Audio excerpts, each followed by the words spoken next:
ओ भाई, श्रद्धा कपूर ने तो स्त्री 2 में आग लगा दी, एकदम पैसा वसूल पिक्चर है। हाँ यार, कसम से क्या फाड़ू एक्टिंग की है। वैसे पास में पॉपकॉर्न हो और सामने बढ़िया सी पिक्चर चल रही हो तो देखने में डबल मजा आता है। ओह शिट, पॉपकॉर्न तो खत्म हो गया और अभी तो आधी पिक्चर बाकी, अब क्या करेंगे। जस्ट चिल बेब्स, पॉपकॉर्न ही तो खत्म हुए हैं, बट हमारी काली सौतेली बहन किस दिन काम आएगी।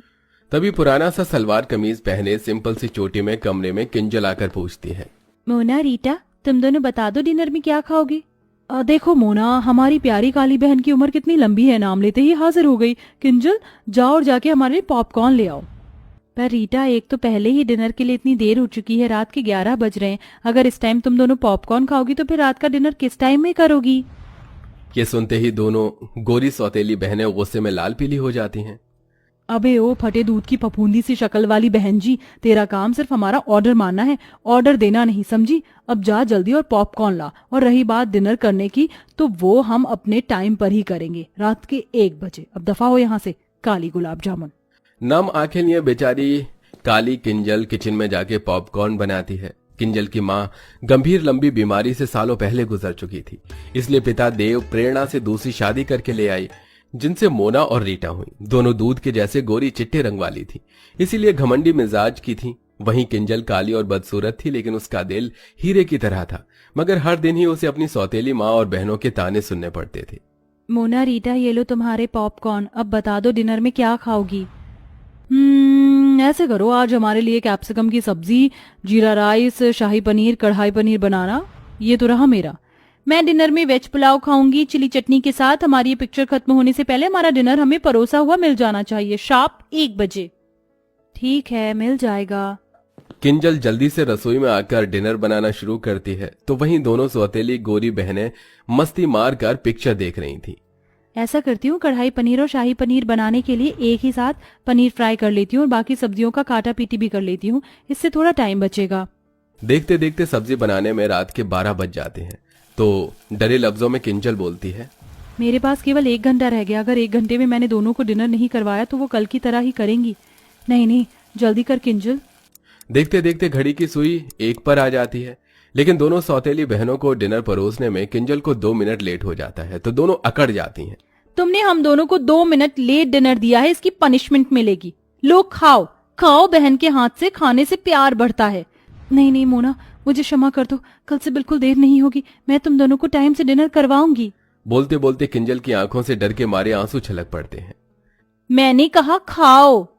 मोना भाप निकलता खाना उसे खिला देती है। खाना काफी ज्यादा गर्म होने की वजह से बेचारी किंजल का मुंह जल जाता है। फिर मोना रीटा डिनर करते करते रात के 1 से 2 बजा देती हैं। किंजल झूठी प्लेट उठाकर किचन में आ जाती है और बिलख बिलख कर रोने लगती है। हे भगवान, तूने मुझे कैसी जिंदगी दे दी है, अपने घर में मैं नौकरानी हूँ। रोते रोते वो किचन में ही चटाई डालकर सो जाती है। तभी सुबह के 5 बजते माँ प्रेरणा किचन में धमक पड़ती है और लात मारकर जगाती है। अरे ओ काली कलूटन, चलो जल्दी से। लेकिन जब किंजल नहीं जागती तो मोना रीटा भरी बाल्टी का पानी डाल देती हैं, जिससे वो घबरा कर उठ जाती है। हे भगवान जी, ये मुझ पर पानी किसने डाला। ये शुभ काम हमने किया है। मोना रीटा, ये क्या बदसलूकी है किसी सोते हुए इंसान के साथ इस तरह से पेश आना, जबकि तुम दोनों ने देखा था कि रात को मैंने तुम दोनों को 1 बजे डिनर करवाया था। उसके बाद सोते सोते मुझे 2-3 बज गए थे। ये सुनते ही प्रेरणा अपनी गोरी सुंदर बेटियों की साइड लेते हुए बोलती है, अरे ओ कोयला खादान, मैं देख रही हूँ कि तेरी ये कैची जैसी काली जुबान कुछ ज्यादा ही चलने लगी है। उठ और नाश्ता बना, समझ गई। जी माँ। आधी अधूरी नींद में ही बेचारी किंजल उन्हें नाश्ता करवाती है और फिर पूरे घर में झाड़ू पोछा लगाती है। तभी पिता देव घर लौट आता है, तो दोनों सौतेली बहनों की शक्लें बन जाती हैं। आगे पिताजी, अब शुरू हो जाएगा दोनों बाप बेटी का मेलो ड्रामा। किंजल बेटी, तू क्यों पोछा लगा रही है, काम वाली नहीं आई है क्या? वो पापा। तभी बात काटती हुई प्रेरणा बीच में बोलती है, अरे देव जी, वो आज ना तुलसी की तबीयत ढीली हो गई थी इसलिए आई नहीं। मैंने तो बोला था किंजल को कि मैं कर लूंगी, ला दे मेरी बच्ची, तू नाश्ता कर। वैसे आप ऐसे अचानक से कैसे आ गए, कोई खबर भी नहीं दी, ना कोई फोन कॉल किया। वो 1-2 दिन की छुट्टियां मिली थी, इसलिए चला आया किंजल को देखने। पापा, आपको तो किंजल दीदी के अलावा हम दोनों दिखते नहीं, थोड़ा प्यार हमें भी दे दीजिए, आफ्टर ऑल हम आपकी बेटी हैं। हाँ जानता हूँ। देव अक्सर काम के सिलसिले में महीने महीने बाहर रहता था, इसलिए उसे इस बात की कानों कान खबर नहीं थी कि उसकी दोनों सौतेली बेटियों ने किंजल को नौकर बनाकर रखा था। वो हर महीने खाना बनाने वाली और 3 टाइम के बर्तन मांजने वाली के पैसे भिजवाता, जिसे प्रेरणा बेटियों में उड़ा देती थी। लगभग 2 दिन बाद देव वापस लौट गया और फिर से सब वही शुरू हो गया। इसी तरह दिन गुजरने लगे और अब किंजल के कॉलेज के फाइनल वर्ष की परीक्षा शुरू होने वाली थी। इसलिए वो अपनी दोनों सौतेली बहनों के पास आकर बोलती है, मोना रीटा, आज से तुम दोनों डिनर 9-10 बजे तक कर लेना प्लीज। तो आंखें चढ़ाकर दोनों ने ठाए से कहा, मगर वो क्यों भला? क्योंकि कल से मेरी परीक्षा शुरू हो रही है तो मुझको पढ़ाई भी करना है। क्यों री जली भरते की शक्ल वाली, तुझे क्या लगता है कि तू पढ़ लिख कर कलेक्टर बन जाएगी? बेलिनी तुझे रोटी आई हैं। हम अपना रूटीन नहीं बदलेंगे। हम रात के 1 बजे डिनर करती थी और 1 बजे ही करेंगे, समझ गई? दोनों का फैसला सुनकर मायूस मन से किंजल उन्हें 1 बजे रात में डिनर करवाती है और बाकी टाइम घर के कामों में उलझ कर रह जाती थी। एक दिन जब वो रात के डिनर के लिए दोनों से पूछने आती है तो दोनों शॉर्ट सा गाउन पहने मेकअप में लगी पड़ी थी। मोना रीटा, तुम दोनों कहीं जा रही हो क्या? हाँ, आज हम दोनों पार्टी करने जा रही हैं। अच्छा, तो फिर तुम दोनों खाना तो वहीं से खाकर आओगी ना? तो फिर मैं रात का डिनर रहने देती हूँ। अच्छा जी, क्यों री काली भैंसिया, तुझे क्या लगता है हम तुझे आराम फरमाने देंगे? चुपचाप से हमारा डिनर बनाकर तैयार रखना। आज डिनर में हम आलू गोभी, मिक्स वेज, लच्छा पराठा खाएंगी।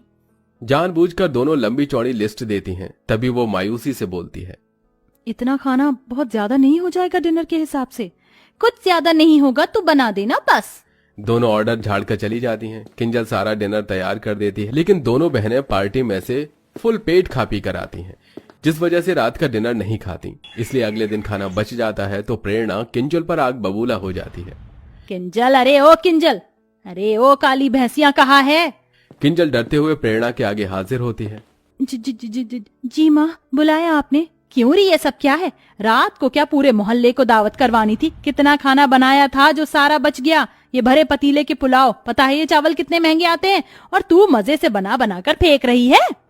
माँ, मेरी इसमें कोई गलती नहीं है। मोना और रीटा ने कहा था बनाने को और दोनों कल बाहर से ही खाकर आई थी तो डिनर नहीं किया।